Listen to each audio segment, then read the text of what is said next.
So hello good morning, कैसे हो आप सब लोग। होपफुली सब लोग अच्छे होंगे, पढ़ाई चल रही होगी अच्छे से। आज यूनिट्स एंड मेजरमेंट के सेकेंड पार्ट के अंदर हम लोग बात करने के लिए आए हुए हैं डायमेंशन एंड डायमेंशनल एनालिसिस के ऊपर।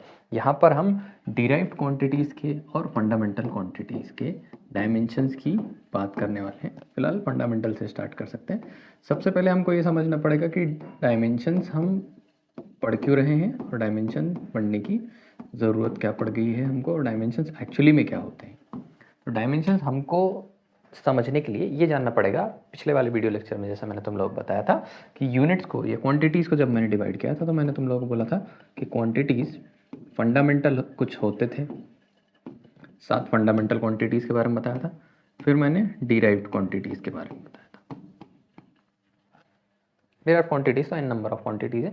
जितने जितने आविष्कार होते जाएंगे, जितने जितने कॉन्सेप्ट्स के बारे में हम फिजिक्स में पढ़ते चले जाएंगे, उतने ही डिराइव्ड क्वांटिटीज़ हमको इसके अंदर क्या होते रहेंगे, मिलते रहेंगे। विद टाइम स्लोली इनका डेवलपमेंट होता रहेगा, सर्च होती रहेगी इनकी। तो quantities n number of quantities होती है, ठीक है। तो ये डिराइव्ड क्वांटिटीज़ जो थे वो फंडामेंटल क्वांटिटीज़ से बने हुए थे। जैसे यहाँ पर हमारे पास लेंथ है, एक फंडामेंटल क्वांटिटी जिसको हम लोग एल बोलना शुरू कर देते थे, सिंबॉलिफाई करते थे।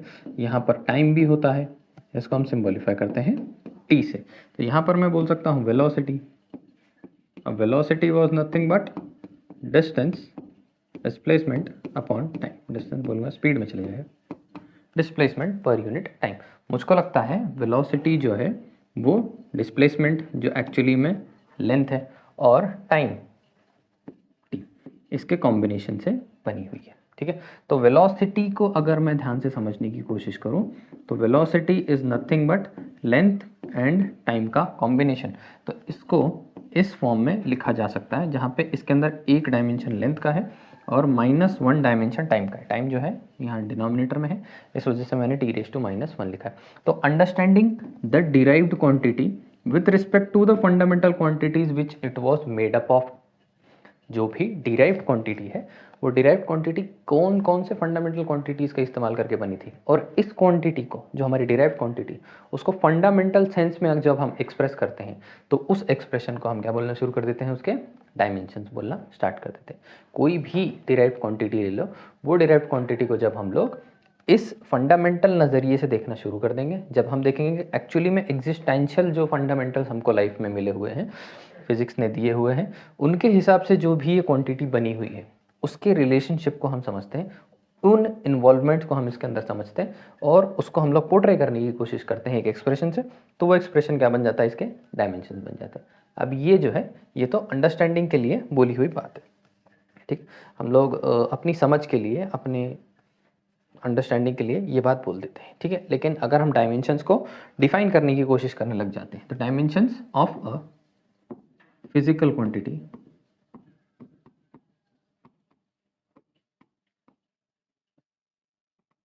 dimensions of a physical quantity can be defined as, यहाँ पे क्या होगा, हम उसको पोर्ट्रे करने की कोशिश कर रहे हैं कि एक्चुअली में as powers at which fundamental quantities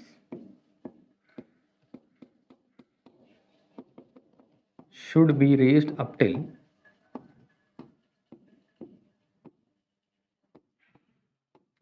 या फिर to obtain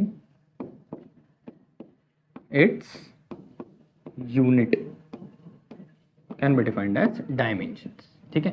तो ये इसका स्पेसिफाइड और रियल टाइम डेफिनेशन है, ठीक है। तो हम लोग ज़्यादा टाइम नहीं लगाएंगे, हम लोग क्या करेंगे, हम लोगों को सिर्फ यही पता होनी चाहिए कि जो भी क्वांटिटीज़ की हम बात करते हैं, थोड़ी देर के लिए जो हम समझते हैं बस उसको ही पकड़ने की कोशिश करेंगे। क्वांटिटीज़ में हम लोगों ने पकड़ा है, हम जानते हैं कि क्वांटिटीज़ हमारे पास कौन से थे, फंडामेंटल क्वांटिटीज़ है, सेकेंड मेजर डिराइव्ड क्वांटिटीज़ थे।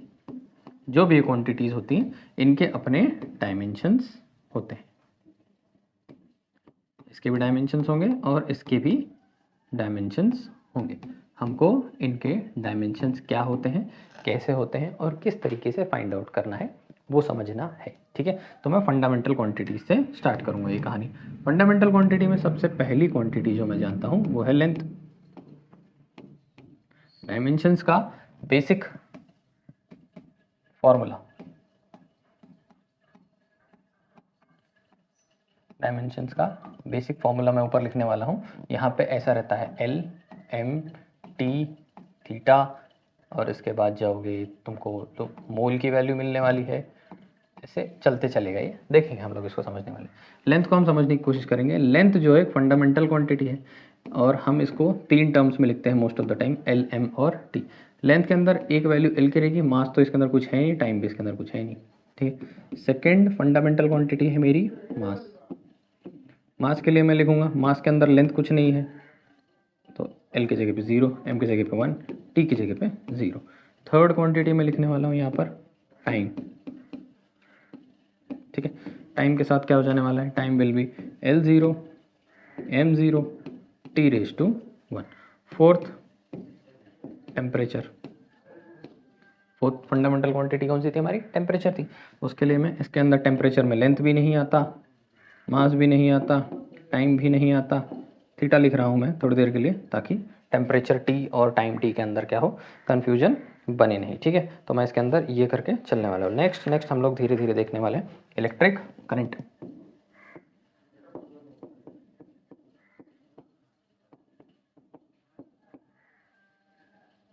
नेक्स्ट क्वांटिटी हमारी इलेक्ट्रिक करंट थी, मैं लिखूंगा L0 M0 T0। ये तीन तो फंडामेंटली रहते हैं, L M और T। नेक्स्ट इसके अंदर हम लोग देखेंगे कि I लिख दो, A लिख दो। I इसके अंदर मैं डाल के कितना डालने वाला हूँ 1, क्योंकि इलेक्ट्रिक करंट है, ठीक है। समझने की कोशिश करो धीरे धीरे। 6 luminous intensity,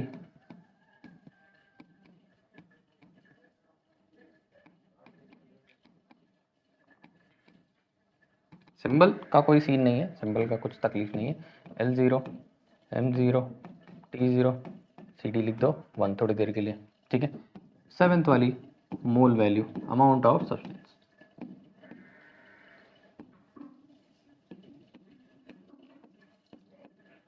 amount of substance जब भी तुम कंसिडर करते हो उसके अंदर लेंथ का कोई इन्वॉल्वमेंट नहीं होता, मास का कोई इन्वॉल्वमेंट नहीं होता। अमाउंट है पर मास का इन्वॉल्वमेंट नहीं है, मोल वैल्यू है मोल/1। थोड़ी देर के लिए अगर मैं मान लेता हूँ तो सारे फंडामेंटल क्वांटिटीज़ के डायमेंशंस ये बन चुके हैं। इतने डायमेंशंस का हमको फंडामेंटल क्वांटिटीज़ से रिलेटेड काम समझना होता है। मोस्ट ऑफ द टाइम ज़्यादा से ज़्यादा जो लड़ाई चलती है वो चलती है लेंथ, मास और टाइम के बीच में, ठीक है। लेंथ, मास और टाइम के बीच में। तो ये थोड़ी सी बात हो गई हमारी फंडामेंटल क्वांटिटीज़ की। अब हमको क्या करना पड़ेगा, अब हमको देखना पड़ेगा डिराइव्ड क्वांटिटीज़ के बारे में, ठीक है।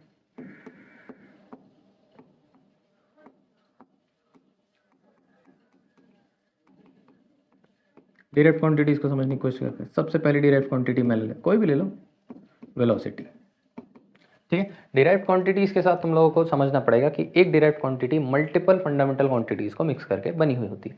तो मोस्ट ऑफ द टाइम जो सब्जेक्टिव फार्मूला है इस क्वांटिटी का, वो फार्मूला ही हमारे काम आने वाला है। तो velocity is distance upon time.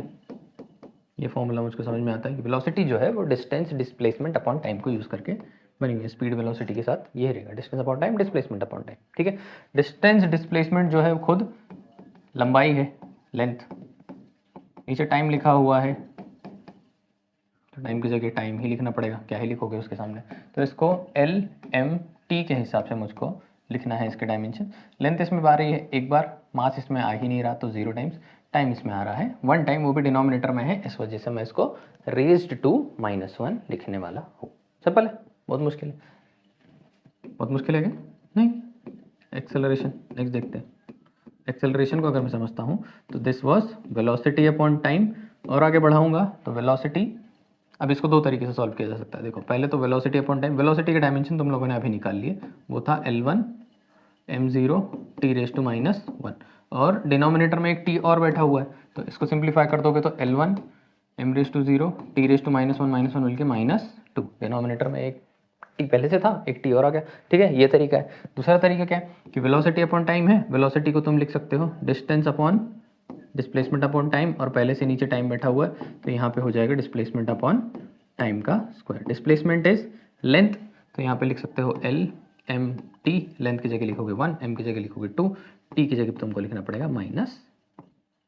सही में देखो मैच कर रहा है, सिंपल है, सिंप्लीफाइड है, बहुत कुछ ज़्यादा मुश्किल नहीं है। थर्ड, फोर्स की बात कर ले, जो जो हमको आता है हम उसकी बात करते चलेंगे, ठीक है। Force is mass into acceleration. Acceleration अभी तुमने निकाला हुआ है, ठीक है। तो यहाँ पे मुझको लगता है कि एक्सेलरेशन अगर तुमको लिखना हो तो एक्सेलरेशन तुम लिख दोगे L1 m0 t⁻², लिख दोगे, ठीक है। अब यहाँ पर मास के डायमेंशन अगर थोड़ा पीछे भी सरक के देखते हो तो मास के डायमेंशन के अंदर क्या था, L0 m1 t0, एक ही मास इन्वॉल्व है, तो मास एक इसके अंदर क्या हो जाएगा, बढ़ जाएगा, L0 से बन जाएगा L1। एक तरीका तो ये है, समझो ये तरीका मुश्किल होता है। तो mass is into acceleration, mass into velocity upon time, और आगे बढ़ो, mass into displacement upon time का स्क्वायर। चेक करो अब लेंथ कितनी बार आ रही है, एक बार आ रही है। मास कितनी बार आ रहा है, एक बार आ रहा है। टाइम कितनी बार आ रहा है, दो बार आ रहा है, पर डिनोमिनेटर में है, इसके लिए रेज टू क्या लिखेंगे हम इसको, -2 लिख देंगे, ठीक है, सिंपल है। Fourth, energy. स्पेसिफिकली मैं किसको टारगेट कर रहा हूँ, kinetic energy, potential energy, kinetic energy दोनों को देखने की कोशिश करते हैं, ठीक है। नेक्स्ट हम देखेंगे फोर्स। वर्क देख लें, वर्क थोड़ा रिलेट करते चल रहा हूँ मैं। Work is force into displacement, ठीक है। एक बात याद रखना है कि फोर्स इनटू डिस्प्लेसमेंट, यहाँ पे Fs cos थीटा भी होता था। तुम लोग बोलोगे थीटा का क्या हुआ, फिर थीटा पे कोई यूनिट लगाने की जरूरत नहीं पड़ने वाली है, शॉर्टेड रहेगा तुम्हारा उसके साथ। तो फोर्स के लिए तुम फोर्स के डायरेक्ट डायमेंशंस का इस्तेमाल कर सकते हो, उसके अंदर एक डिस्प्लेसमेंट तुमको ऐड करना पड़ेगा। फोर्स का डायमेंशन था L m t, L⁻1 था, m⁻1 था, t⁻², था। ये तो फोर्स का हो गया पूरा पूरा। डिस्प्लेसमेंट मतलब एक लेंथ आगे और आगे बढ़ गई है, L1 m0 t0, तो ये L1 और यहाँ पे L1 मिलकर क्या बन जाने वाले हैं, L2 बन जाएंगे। समझो ये समझने में मुश्किल होती है, रिलेट करने में मुश्किल हो रही है, ठीक है। तो हम इसको क्या लिखेंगे, force into displacement. Force is mass into acceleration into displacement, ठीक है। मास को ध्यान देना है, मास ऐसे ही रहेगा, एक्सेलरेशन को थोड़ा फास्ट लिखूंगा, डिस्टेंस अपॉन टाइम का स्क्वायर लिख दूंगा। देखो पीछे किया अभी थोड़ी देर पहले हमने एक्सेलरेशन के साथ, मल्टीप्लाई बाय फिर से डिस्प्लेसमेंट। अब लिख लेते हैं इसका क्या हो रहा है, लेंथ कितनी बार आ रही है, डिस्प्लेसमेंट दो बार। टाइम कितनी बार आ रहा है, दो बार आ रहा है, पर डिनोमिनेटर में इसके लिए -2। मास कितनी बार आ रहा है, 1 टाइम आ रहा है, m⁻²। तुम लोगों को सिर्फ एक ही बात समझने की जरूरत है कि उस जो भी सब्जेक्टिवली जिसके डायमेंशन तुम निकालने की कोशिश कर रहे हो उसका फॉर्मूला तुम लोगों को पता होना चाहिए। अगर फॉर्मूला तुम लोगों को मालूम है तो काम हो ही जाने वाला है, ठीक है। तो ये हो गया वर्क की कहानी, और आगे बढ़े, एनर्जी लिखते हैं, kinetic energy. Kinetic energy is half mv², half mv²। अब यहाँ पे एक नया कॉन्सेप्ट आएगा। कॉन्सेप्ट क्या है कि यहाँ पे जो भी एक क्वांटिटी है, एक फंडामेंटल है, फंडामेंटल तो नहीं है, वेलोसिटी जो भी कंपोनेंट है उसको क्या हुआ है, स्क्वायर हुआ है, ठीक है। हमको इसको कंसिडर करने की जरूरत नहीं पड़ती हाफ को, ठीक है। फॉर्मूले को जब तक मैं फ्रेम कर रहा हूँ तब तक मैं लिखते चलूँगा। Velocity can be defined as displacement upon time, और इसका भी क्या हो रहा है, square. Can be written as half into, एक बार मास आ रहा है, दो बार यहाँ पर डिस्प्लेसमेंट आ रहा है, दो बार यहाँ पर टाइम आ रहा है, तो इसके भी डायमेंशन क्या बन जाएंगे, L2 m⁻1 t⁻², L2 m1 t⁻²। Simple है, बहुत बेसिक है, सिंपल है, ठीक है। बस यही है डायमेंशनल एनालिसिस, इसी को बोला जाता है। इसके अंदर हम क्या करने की कोशिश करते हैं, क्वांटिटीज़ का डायमेंशन फाइंड आउट करने की कोशिश करते हैं। हम चेक करते हैं कि उनके डायमेंशंस क्या हैं, और उन डायमेंशंस का हम लोग क्या करने वाले हैं, यूज़ करने वाले हैं, और कैसे कैसे एप्लीकेशंस इसके हमको मिलेंगे वो सब हमको थोड़ी थोड़ी देर में देखने को मिलने वाला है, ठीक है। काइनेटिक एनर्जी हो गई। अब मैं यहाँ पे एरिया निकाल लेता हूँ, ठीक है, नहीं तो इससे रिलेटेड होता है। कितना हुआ था, 5 ना 6। यहाँ पे हम क्या निकालने की कोशिश करेंगे, एरिया निकालने की कोशिश करेंगे। Area can be written as length multiplied by length. तो क्या हो रहा है यहाँ पे, लेंथ दो बार आ रही है, मास तो आ ही नहीं रहा, टी तो टाइम का क्या काम है, एरिया कोई नहीं काम है, ठीक है। नेक्स्ट 7th वाला देखने की कोशिश करते हैं। एरिया के बाद मैं वॉल्यूम निकालने की कोशिश करता हूँ। वॉल्यूम के साथ क्या हो जाएगा, volume will be length into length into length. अगर क्यूब कंसिडर कर रखा है, one dimension multiplied by the second dimension will be area, multiplication by the third dimension will be volume. ऐसे ही चलता है, नीचे दो डायमेंशन मल्टीप्लाई हुए, एक डायमेंशन इंटू है तो सब लंबाई ही, ऐसे ऐसे, किसी को लेंथ बोलो, किसी को ब्रेड्थ बोलो, किसी को विड्थ बोलो, किसी को डेप्थ बोलो, किसी को हाइट बोलो, आप तो लंबाई ही रहे हो ना। तो हम डायमेंशन के नज़रिए से देखते हैं तो वो लेंथ ही है। तो वॉल्यूम जब भी तुम किसी का भी कंसिडर करोगे तो 3 डायमेंशंस में लेंथ उसके मल्टीप्लाई होते हैं, that will make it as L cube M raise to 0 T raise to 0। ठीक है, आगे की बात कर लेते हैं। 8 density, density can be written as mass upon volume. सही है। अब अगर मैं मास बोलूँ तो मुझको लिखना पड़ेगा एम रेज टू 1। अगर मैं वॉल्यूम बोल रहा हूँ तो मुझको एल को 3 देना पड़ेगा, पर डिनोमिनेटर में इसके लिए -3। टाइम इसमें आ ही नहीं रहा, तो टी रेज टू कितना हो गया है, ये 0 हो गया है। सिंपल है, क्लियर है, बहुत ईजी। आगे की बात कर लेते हैं। प्रेशर,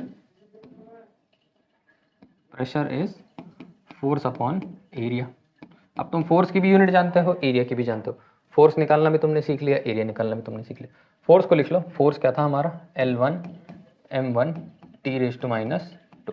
एरिया क्या था मेरा, area was L raise to 2 M raise to 0 T raise to 0। इसका रिजल्ट क्या बन जाएगा, इसका रिजल्ट बन जाएगा L raise to -1 M raise to 1 T raise to -2। समझो, मुश्किल होती है। Force is mass into acceleration divided by area is length का square is equal to mass into acceleration can be written as displacement पर unit time का square multiplied by length का square. Length और displacement लंबाई ही है दोनों बातें, तो इधर भी एल ही लिखा जा सकता है। एक एल को काट देगा, तो यहाँ पे मेरे पास क्या बच जाने वाला है, यहाँ पे मेरे पास बच जाएगा एक मास, डिवीजन में एक लेंथ और 2 टाइम। ठीक है, जिसको लेंथ रेज टू -1 लिखना पड़ेगा, एम रेज टू 1 लिखना पड़ेगा, टी रेज टू -2 लिखना पड़ेगा। मैच कर गया। इस तरीके से तुम प्रेशर को फाइंड आउट कर सकते हो। तुमने जैसे काइनेटिक एनर्जी निकाली थी, वैसे तुम पोटेंशियल एनर्जी निकाल सकते हो। पोटेंशियल एनर्जी का फॉर्मूला क्या था, mgh। अब यहाँ पे ध्यान से समझते हो कि g तुम्हारा वापस से क्या है, एक्सेलरेशन ही है। ठीक है, तो मास की जगह पे तुम एक्सेलरेशन, और h तुम्हारी क्या है, हाइट है। तो एक्सेलरेशन का सिर्फ यूनिट तुमको समझना है। एक्सेलरेशन के पीछे सरकोगे, एक्सेलरेशन हमने जहाँ पे फाइंड आउट किया था, हमको मिला था एक्सेलरेशन हुआ था L raise to 1 M raise to 0, correct, T raise to -2। ठीक है, मास, एक मास ऐड हो रहा है, h बोल रहे हैं तो लेंथ ऐड हो रही है, तो L1 मिलके बन गया L2, M0 और 1 मिलके बन गया 1, T रेज टू -2। ये क्या बन गया तुम्हारे dimensions for potential energy, dimensions for potential energy. थोड़ा सा ट्रिक करने की कोशिश करते हैं गेम को। तुम इन्हीं डायमेंशंस का इस्तेमाल करके इनकी यूनिट निकाल सकते हो। ठीक है, तुमको लेंथ की यूनिट पता होनी चाहिए। अगर तुम एसआई सिस्टम को समझते हो, लेंथ की यूनिट को समझो मीटर, टाइम की यूनिट क्या है सेकंड, लेकिन सेकंड कैसा है इनवर्स में। ठीक है, या फिर इसको क्या लिख सकते हो, मीटर पर सेकंड लिख सकते हो, ऑब्वियस है। ठीक है, इसकी यूनिट को समझने की कोशिश करो। यूनिट तुम्हारा समझ में नहीं आ रही, न्यूटन है कि कैडेला है कि कैंडेला है, जो भी तुमने फाइंड आउट किया वो यूनिट तुम्हारा नहीं समझ आ रही। ठीक है, इन्हीं डायमेंशंस का यूज़ करके तुम उनको फाइंड आउट कर सकते हो। लेंथ कितनी है, लेंथ है यहाँ पे देखना है। ठीक है, सेम ही थे दोनों। लेंथ कितनी है, एक बार आ रही है, तो लेंथ की यूनिट मीटर।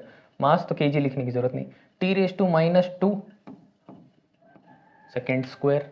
ठीक है, या तो इसको ऐसे भी लिखा जा सकता है, या फिर मीटर इंटू टाइम का यूनिट सेकेंड रेज टू -2, या फिर मीटर पर सेकेंड स्क्वायर लिखा जा सकता है। सिंपल है। फोर्स को ध्यान से देखने की कोशिश करो। फोर्स को हम जानते हैं न्यूटन है, कोई प्रॉब्लम नहीं, पर हम इनके जनरल यूनिट निकालने की कोशिश कर रहे हैं। तो यहाँ पे मैं लिखूंगा एल के वजह से लिखूंगा मैं मीटर, इंटू मास की वजह से मैं लिखूंगा केजी। ठीक है, फिर टाइम नीचे है इस वजह से नीचे लिखूंगा सेकेंड स्क्वायर। इसको एक्चुअली मैं थोड़ा सिंप्लीफाई करके केजी मीटर पर सेकेंड स्क्वायर लिखा जाता है, जिसको हम लोग न्यूटन बोलना स्टार्ट कर देते हैं। ठीक है, रफली तो तुम यहाँ पे यूनिट समझ ही लोगे कैसे फाइंड आउट करना है, उसके बाद उसको आगे संभाल लेना। ठीक है, वर्क को फाइंड आउट करने की कोशिश करते हैं। वर्क हम जूल वगैरह के अंदर कंसिडर करते हैं, पर वर्क को देखो यहाँ पे फाइंड आउट करने की कोशिश करें।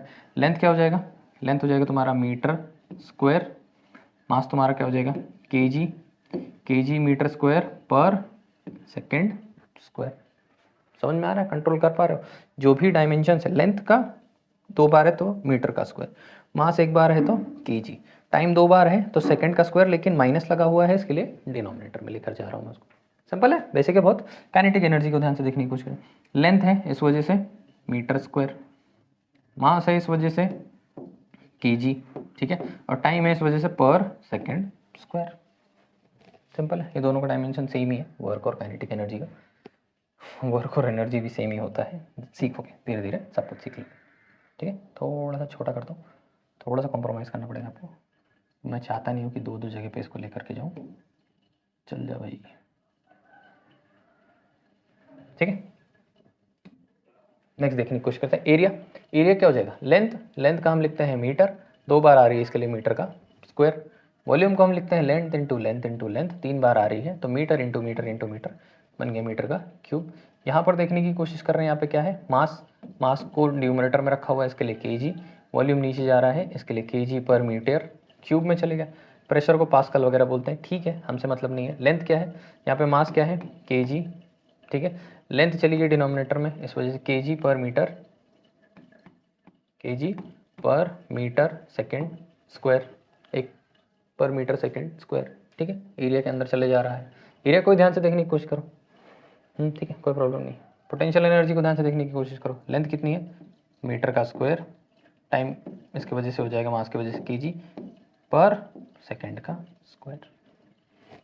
सिंपल है। तो डायमेंशनल एनालिसिस का इस्तेमाल करने से आप लोगों को 2 फायदे होंगे। सबसे पहले तो अपने को समझ में आएगा कि जो भी क्वांटिटी हमने डिराइव करके रखी हुई है, जो भी क्वांटिटी हमने फाइंड आउट किया हुआ है, जो 2 फंडामेंटल्स को मिलकर बनी हुई है, वो फंडामेंटल एस्पेक्ट के साथ कनेक्ट कैसे होती है।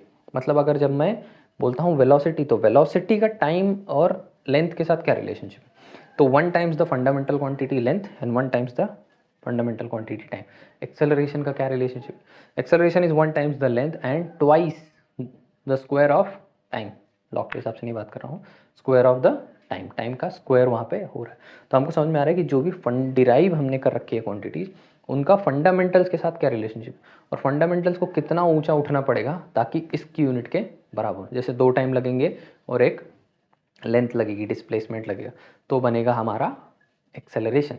एक लेंथ लगेगी और एक टाइम लगेगा तो बनेगा हमारा वेलोसिटी। ऐसे कॉम्बिनेशन बनते हैं, पहला फ़ायदा। दूसरा फ़ायदा हमको इससे इनके क्या मिल जाते हैं, यूनिट्स मिल जाते हैं। हमको ये समझ में आ जाता है कि इनके यूनिट क्या है। तो लर्न भी नहीं हो और तुम फंडामेंटल्स अगर समझ सकते हो तो तुम यूनिट लगा दोगे तो भी काम चल जाएगा। रफली रफ सिचुएशन में तुम फोर्स को न्यूटन याद नहीं है, हर इंसान को याद ही रहता है उतना, तो तुम लोग स्मार्ट हो ही, पर फिर भी याद नहीं है तो काम चल ही जाएगा, फोर्स की जगह पे लिख के यूनिट। ठीक है, तो मैं 1 सेकंड के लिए रुकूंगा ताकि आप लोग इसको कॉपी कर सको, फिर चलते हैं नेक्स्ट वाले पार्ट पे।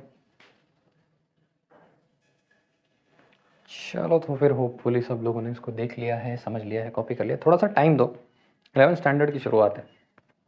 इनिशियल्स के अंदर क्या हो जाता है ना कि बहुत स्टीपली तुम लोगों को बहुत सारी चीज़ें पढ़नी पड़ जाती है। केमिस्ट्री भी आ रहा होगा, मैथ्स भी आ रहा होगा, बहुत सारी चीज़ें एक साथ आएंगी आप लोगों को 11th स्टैंडर्ड के अंदर। और 10th स्टैंडर्ड के कंपैरिजन में इसके कॉम्प्लिकेशन थोड़े से ज़्यादा होते हैं, लेकिन थोड़ा सा टाइम और एनर्जी अगर धीरे से मेजर करके रखोगे तो आसानी से काम हो जाएगा। तुम लोगों को सबसे ज़्यादा एक ही बात पे ध्यान रखना है कि तुम्हारी कंसिस्टेंसी ही तुमको आगे लेकर के जाने वाली है। तुम जितना कंसिस्टेंट रहोगे उतना ही ईजी रहेगा। ज़्यादा नहीं करना है, 3 से 4 घंटा उठाओ, ज़्यादा नहीं, ठीक है, 3 से 4 घंटा उठाओ, लेकिन कंसिस्टेंट रखो। मल्टीप्लाइड बाय 7 डेज, 7 के सातों दिन, एक दिन भी इसके अंदर टूटने मत दो। अगर तुम इतनी लेवल की कंसिस्टेंसी मेंटेन कर सकते हो तो 11 12 JEE ये वो कुछ भी तुम्हारे लिए मुश्किल नहीं होगा। JEE के लिए थोड़ा और बढ़ना पड़ेगा, ऐसी बात नहीं है, पर शुरुआत में अभी 11 स्टैंडर्ड के बेसिक्स के अंदर जब तुम हो तो धीरे धीरे धीरे इस कोटे को आगे बढ़ाते चले जाओ। तुम्हारा शार्पनेस इम्प्रोवाइज होते चले जाएगा। मेहनत करोगे तो ऑटोमेटिकली ये होना शुरू हो जाता है। बहुत ईजी है, डिफ़िकल्ट नहीं है। कंसेप्ट के साथ कनेक्शन बनाओ, जितना ज़्यादा तुम उसके साथ कनेक्टिविटी मेंटेन करोगे उतना तुम्हारे लिए ईजी रहेगा, उतना तुम्हारे लिए अच्छा रहेगा। अगर कनेक्टिविटी नहीं है तो सिर्फ एक ही चीज़ होती है, जैसे तुम शुरू में पढ़ते हो तो तुम्हारे दिमाग को इन्फॉर्मेशन आइडेटिकली स्टोर करने की आदत होती है। एक आइडेटिक लेवल पे वो स्टोर कर लेगा इन्फॉर्मेशन को, लेकिन एक पॉइंट के बाद क्या करेगा, भूल जाएगा। क्यों? क्योंकि तुमको कनेक्शन नहीं समझ में आया। एग्जिस्टेंस में जैसे तुम हो और उसका एग्जिस्टेंस में क्या रोल है, उन चीज़ों को अगर तुम कनेक्ट नहीं कर पाते हो तो भूल जाते हो। बहुत बच्चों के साथ ये प्रॉब्लम होती है कि उन लोगों को याद नहीं रहता बाद में। देखो, तुमको तुम्हारा घर याद है, तुम्हें ABCD पूरी याद है, नंबर्स पूरे याद है। क्यों? क्योंकि तुमने उनको रिलेटिवली वर्क करते देखा हुआ है अपने एटमॉस्फेयर में, ठीक है, अपने लाइफ में उसको रोल प्ले करते हुए देखा है। ये सारी चीज़ें भी तुम्हारे लाइफ में कुछ ना कुछ रोल प्ले करती हैं, पर तुम उतना ज़्यादा अटेंशन नहीं दे रहे हो, उसको कनेक्ट नहीं हो रहे हो कॉन्सेप्ट के साथ। Connectivity is the key. Connectivity होगी तो ऑटोमेटिकली रहेगा दिमाग में, कनेक्टिविटी नहीं होगी तो दिमाग से स्लिप आउट हो जाएगा। तो नेक्स्ट टॉपिक के ऊपर बात करते हैं इसी को लेकर के। हम लोगों ने ये देख लिया कि डायमेंशंस क्या थे, हम लोगों ने ये देख लिया कि डायमेंशंस फाइंड आउट कैसे करते हैं, जिस प्रोसेस को डायमेंशनल एनालिसिस बोला जाता है, ठीक है। नेक्स्ट हमको देखना है यूजेस ऑफ डायमेंशनल एनालिसिस।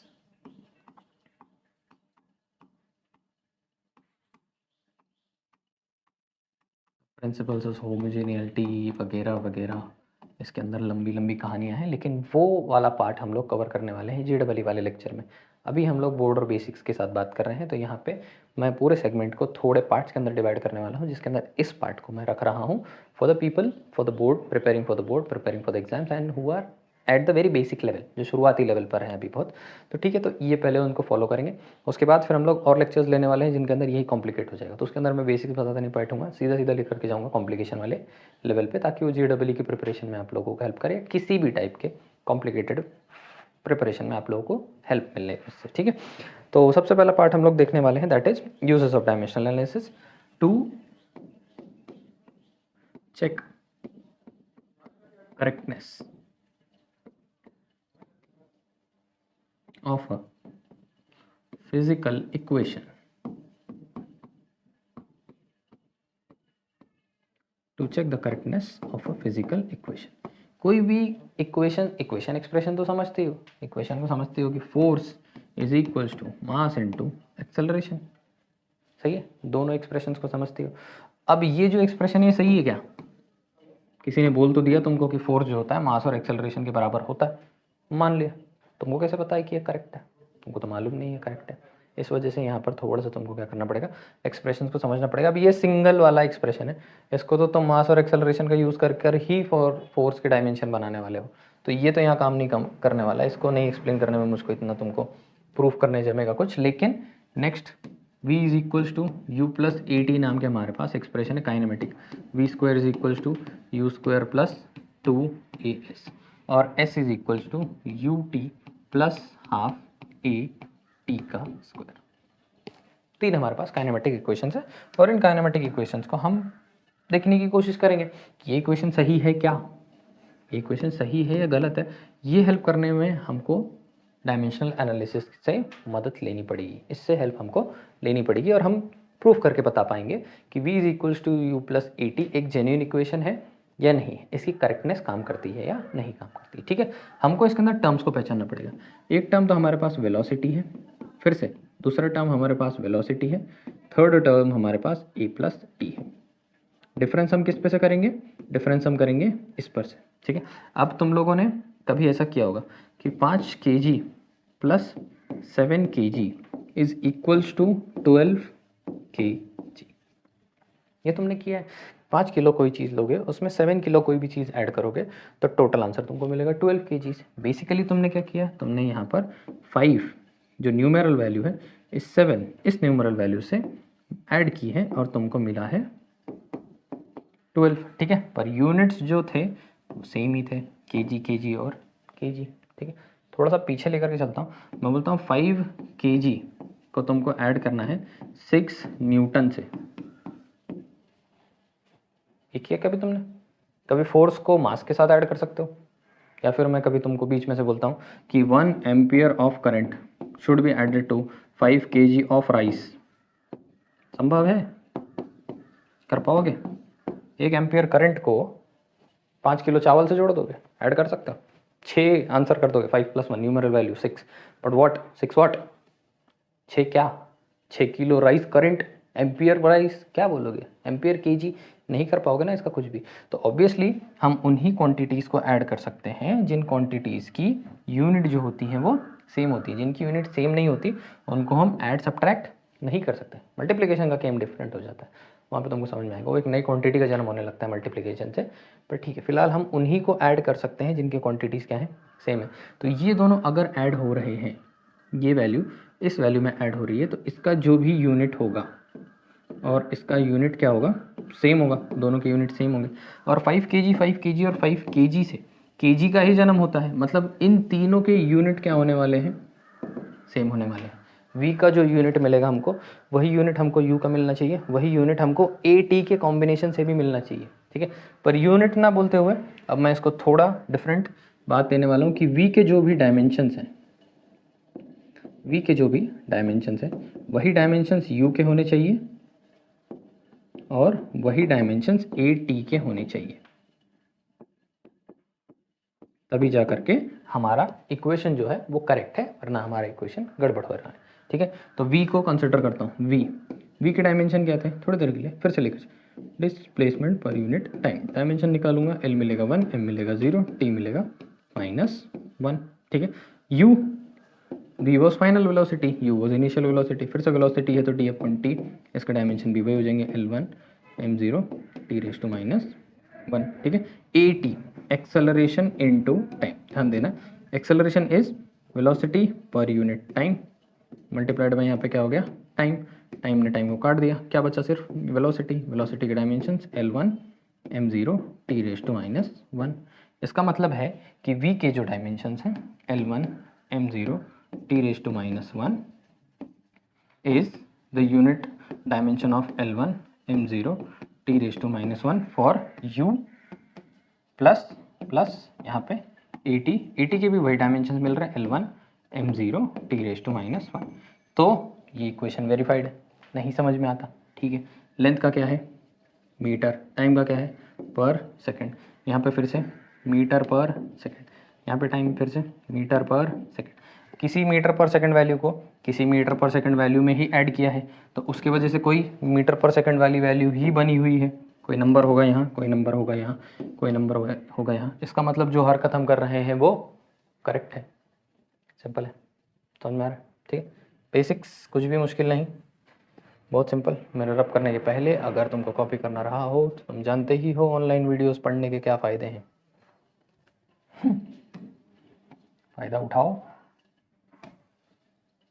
इसको चेक करने की कोशिश करें। v² = u² + 2as। v के डायमेंशन में लिखता हूँ डिस्प्लेसमेंट, मास नहीं, पर सेकेंड, डिस्प्लेसमेंट पर सेकेंड। ठीक है, अब इसका स्क्वायर हो रहा है, इसका भी स्क्वायर हो रहा है, प्लस 2as, 2 को कंसिडर करने की जरूरत नहीं है, a डिस्प्लेसमेंट इनटू सेकेंड। तो यहाँ पे क्या हो जाए एक्सेलरेशन डिस्प्लेसमेंट पर सेकेंड का स्क्वायर, पर डिनोमिनेटर में है मल्टीप्लाइड बाय न्यूमरेटर में 1 बचा हुआ है, तो L1 M0 T⁻1। ठीक है, यहाँ पर भी L1 M0 T⁻1, यहाँ पर भी L1 M0 T⁻1 is equals two plus this. तो लोग बोले अरे यहाँ तो स्क्वायर हो रहा था, स्क्वायर होता ठीक है, डायमेंशन बेसिकली मैच कर जाते हैं, तुम लोगों के काम हो जाता है, बेस लेवल पे वो मैच कर रहे हैं तो भी जेन्यून है, कोई प्रॉब्लम नहीं है। ठीक है, तो ये फॉर्मूला का या ये प्रोसेस तुम यूज़ कर सकते हो to check the correctness of a physical equation. कोई भी फिजिकल इक्वेशन अगर तुम्हारे पास होगा तो उस इक्वेशन की करेक्टनेस अगर चेक करनी है तुमको चेक करना है कि वो करेक्ट है नहीं है, तो तुम इसका इस्तेमाल आसानी से कर सकते हो। उनकी यूनिट्स अगर मैच कर जा रहे हैं तो आराम से काम तुम्हारा हो चुका है, कोई प्रॉब्लम नहीं। थर्ड वाला तुम लोगों का टास्क है, कवर करो। एस की जो भी यूनिट आनी चाहिए वही यूनिट यूटी की होनी चाहिए और वही यूनिट एटी के स्क्वायर की होनी चाहिए। अगर तीनों के यूनिट सेम आ रहे हैं इसका मतलब करेक्ट है तुम्हारा फिजिकल इक्वेशन, वरना गड़बड़ है। और अगर गलत आ रहे हैं इसका मतलब एक बार फिर से सॉल्व करने की ज़रूरत पड़ेगी, ऑब्वियस है। ठीक है, तो ये फर्स्ट एप्लीकेशन है for dimensional analysis. Second application, ये कलर अच्छा नहीं है,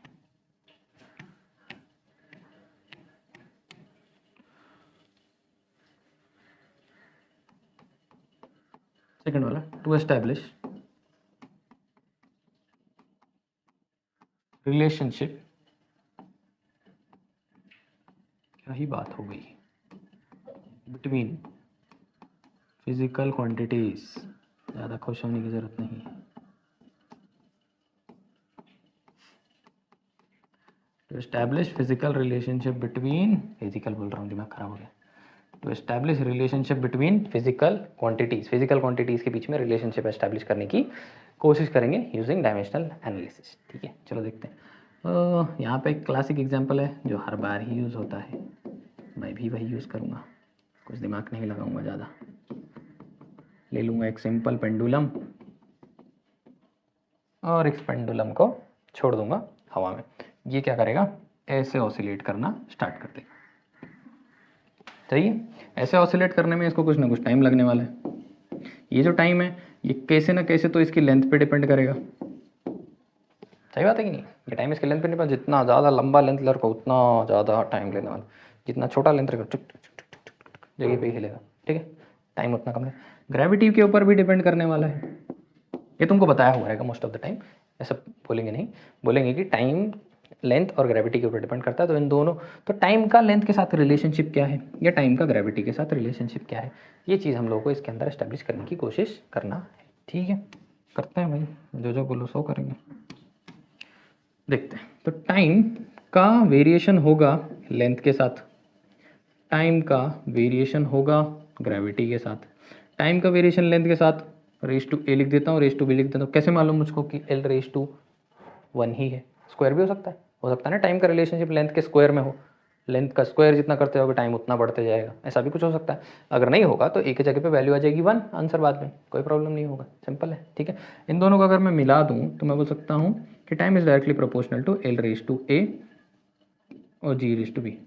अब तुम लोग बोलोगे कि दोनों को डायरेक्ट वेरिएशन में ही क्यों रखा है, किसी एक को इन्वर्स वेरिएशन में क्यों नहीं डाल दिया? कैसे मालूम कि डायरेक्ट ही हैं दोनों?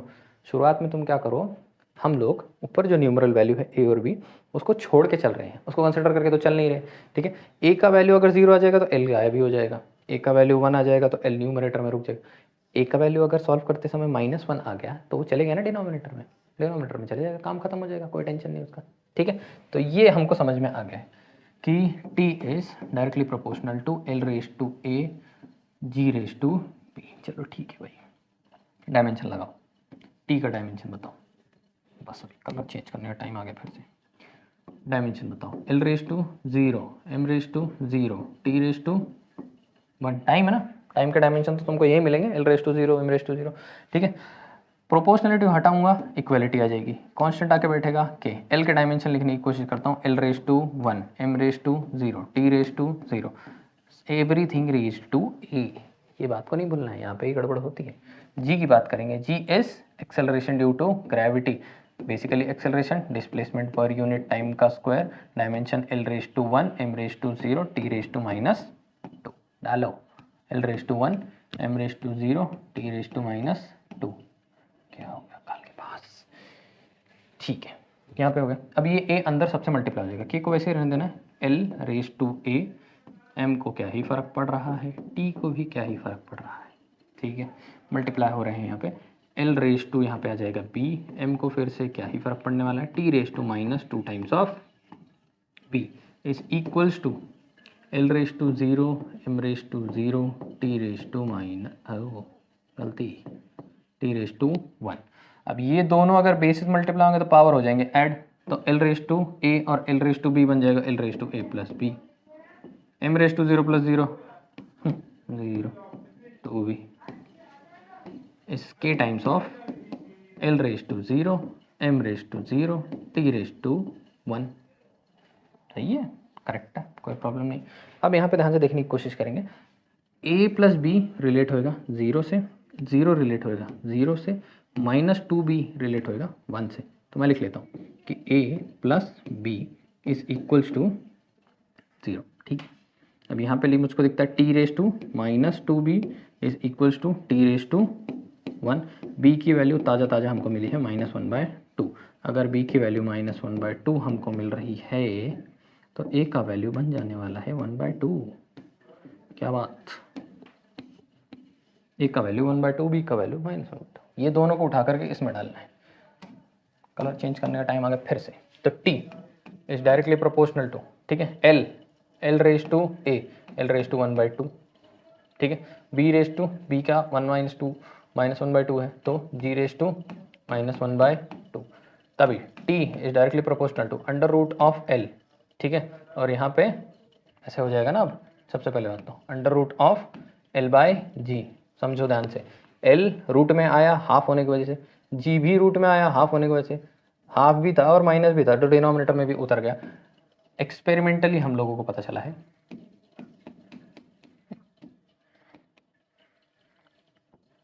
एक्सपेरिमेंटली हम लोगों ने फाइंड आउट करके निकाला कि अगर मैं इन्वर्स की साइन निकालता हूँ तो आंसर आएगा 1/2 पाई √(L/G). तो यहाँ पे मैंने डायमेंशनल एनालिसिस का इस्तेमाल करके ये भी पता कर लिया है कि कैसे हम फॉर्मूले बना सकते हैं। फॉर्मूले भी बना लिए, वाह, यूनिट फाइंड आउट कर लिए, फॉर्मूले बना लिए, सब तीर मार लिया, वैलिडेशन चेक कर लिया, सब कुछ कर लिया, लेकिन गलती एक जगह हो रही है। इसको ये नहीं मालूम था कि कांस्टेंट कितना है। कांस्टेंट अपने को एक्सपेरिमेंटली फाइंड आउट करना पड़ा। देखते हो, यहाँ से कहानी स्टार्ट होती है, लिमिटेशंस ऑफ डायमेंशनल एनालिसिस की, कंटिन्यू करेंगे हम उसको बाद में। पर फिलहाल मैं तुमको एक बात इसके बारे में बता देना चाहता हूँ कि इसके कुछ ना कुछ लिमिटेशंस भी हैं। जैसा यहाँ तक इसको मालूम था कि टाइम का रिलेशनशिप लेंथ और ग्रेविटी का रूट के अंदर है, ये इसको पक्का मालूम था, पर कांस्टेंट का ये कुछ नहीं कर पाया। कांस्टेंट के ऊपर डायमेंशनल एनालिसिस काम नहीं कर पाता। पिछले वाले क्वेश्चंस के अंदर भी तुम चले जाओगे तो यहाँ पे भी कुछ कांस्टेंट्स बैठे हुए थे 2, ये भी कुछ कर नहीं पा रहे थे बीच में, ये गड़बड़ करता है, कांस्टेंट्स के साथ ठीक से काम नहीं कर पाता है। तो फर्स्ट रिलेशनशिप हम लोगों ने देखा कि कैसे फाइंड आउट किया जाता है फिजिकल क्वांटिटीज़ के बीच में। सेकेंड, इसके पहले हम लोगों ने देखा था कि कैसे हम लोग यूज़ कर सकते हैं करेक्टनेस फाइंड आउट करने के लिए। कोई भी इक्वेशन की करेक्टनेस अगर हमको फाइंड आउट करनी रहेगी तो हम डायमेंशनल एनालिसिस का किस तरीके से इस्तेमाल करेंगे। Third, to find the conversion factor, to find the conversion factor,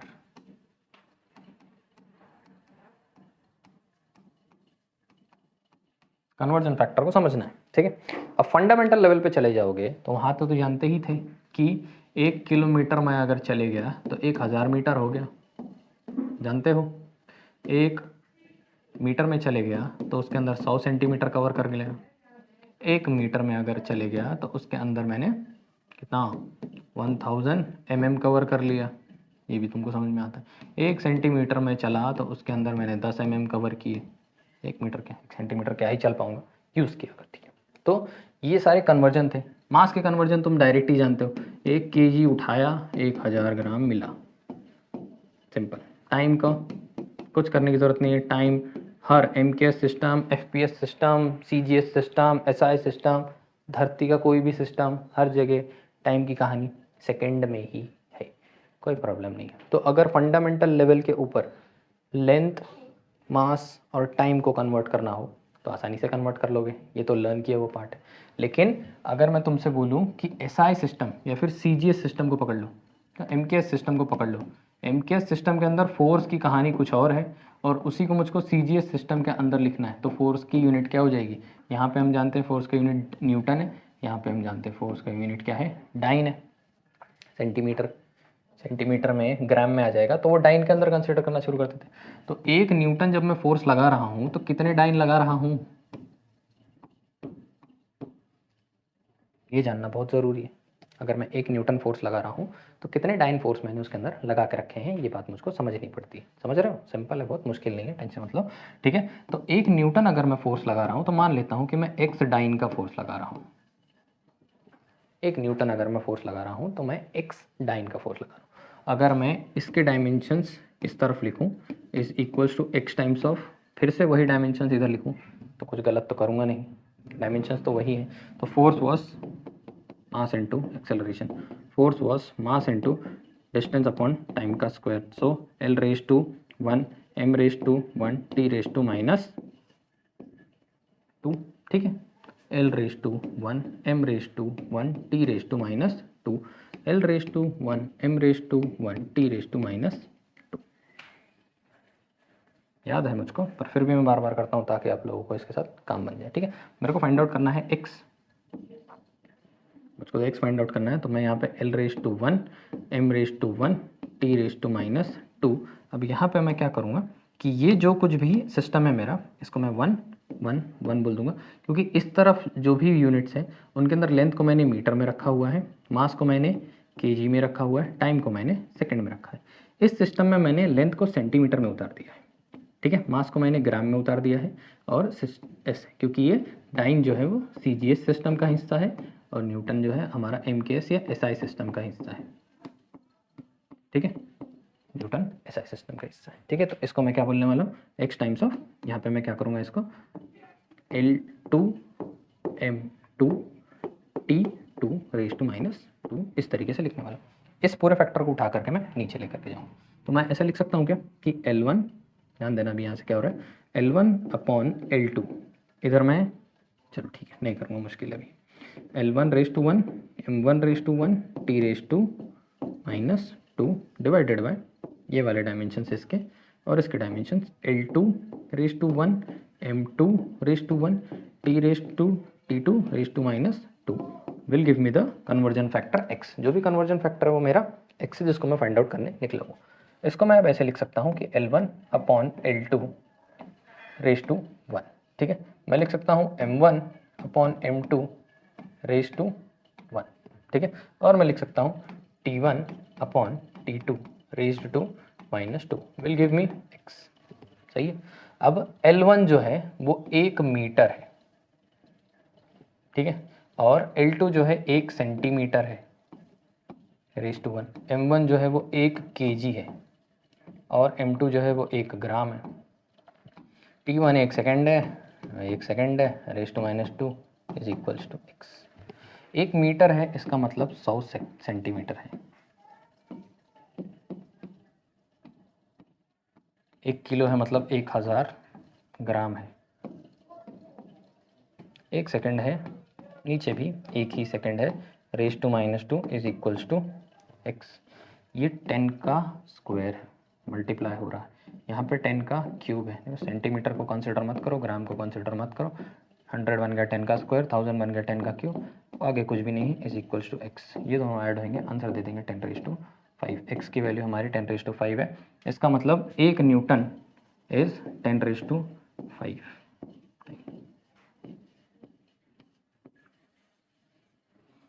1 Newton is 10⁵5 time.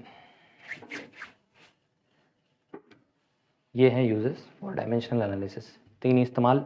Dimensions क्या है, डायमेंशनल एनालिसिस क्या है, कैसे कैसे इस्तेमाल कर सकते हो, यूनिट फाइंड आउट कर सकते हो, सब कुछ कर सकते हो, कोई टेंशन नहीं है। यूज़ करोगे, ध्यान दोगे, सब कुछ पता चलेगा। एक और यूज़ है इसका, वो यूज़ मैं तुम लोगों के ऊपर छोड़ रहा हूँ, ऑप्शनल है। ऑप्शनल क्या ही है, force is equal to g times of m1 m2 upon d का square. Find the unit for gravitational constant.